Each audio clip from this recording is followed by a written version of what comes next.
আকৌ ফৰ্ম ঘূৰাই পাইছে বদৰুদ্দিন আজমলে। এইবাৰ বিজেপিক টাৰ্গেট বদৰুদ্দিন আজমলৰ। বিজেপি চৰকাৰৰ মিয়া বিদ্বেষী কাৰ্যকলাপত ক্ষুণ্ণ আজমলৰ টাৰ্গেট মুখ্যমন্ত্ৰী। বদৰুদ্দিন আজমলে মুখ খুলিয়ে ক'লে মুখ্যমন্ত্ৰীয়ে মিয়াৰ বিৰুদ্ধে আগবঢ়োৱা মন্তব্যক লৈ আপত্তি আছে। আমাৰ CM সাহেবৰ যে হেড স্পিচ हमको ক'ব নালাগে তথাপিও হেড স্পিচ এই যে মিয়া মানুহক লৈ মিয়া নালাগে যিমান দিন মই আছো মিয়া শান্তি থাকিব নিদিও আৰে মিয়াক ওপৰলৈ পয়দা কৰিছে ওপৰলৈ কি আপুনি ৰাখিব আপুনি যে কিমান দিন আছে এইটো চিন্তা কৰক মিয়া চিন্তা কৰিব নালাগে মিয়া লাখ লাখ বছৰৰ পৰা অসমত আছে আৰু লাখ লাখ বছৰ থাকিব আপুনি কিমান দিন আছে নিজৰ গতিৰ চিন্তা কৰক আপুনি বহুত বেছি মুখ্যমন্ত্ৰীক ডাইৰেক্ট টাৰ্গেট কৰি আজমলে ক'লে মুখ্যমন্ত্ৰীয়ে জিভাখন অলপ সংযত কৰক। কাৰ কেতিয়া ভাল দিন আহে কোনেও ক'ব নোৱাৰে।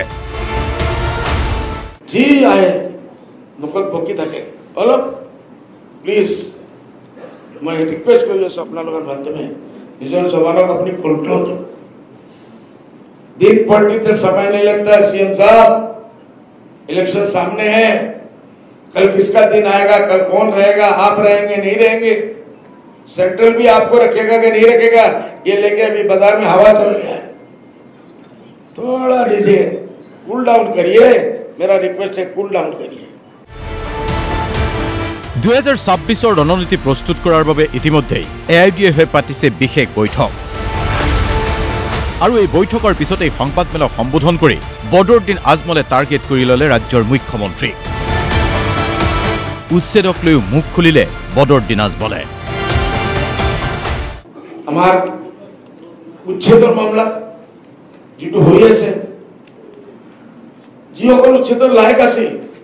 আমি তো কোনোদিন বাংলাদেশী পক্ষে আর কোনোদিন হওয়া নাই ইউডিএফ কোনোদিন বাংলাদেশী বিদেশী কোনো পক্ষপাতী মই সবচেয়ে বেশি পার্লামেন্টত সবচেয়ে বেশি যদি রেকর্ড থাকে দ্যাট ওয়াজ অনলি ম্যান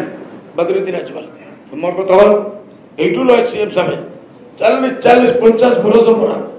মানুহবিলাকৰ ঘৰ ভাৰ মছজিদ মাদ্ৰাসা সব ভাঙি দিছে আৰু ফুৰ্তি কৰি আছে কেবিনেটত লৈ এনেকৈ এতিয়া বদৰুদ্দিন আজমল সাজু হৈছে 2026 বিধানসভা নিৰ্বাচনৰ বাবে নিজে নিৰ্বাচন খেলাৰ ইচ্ছা নাই যদিও বদৰুদ্দিন আজমল হ'ব এইবাৰ AIDFৰ star campaigner. Bureau report DY 365।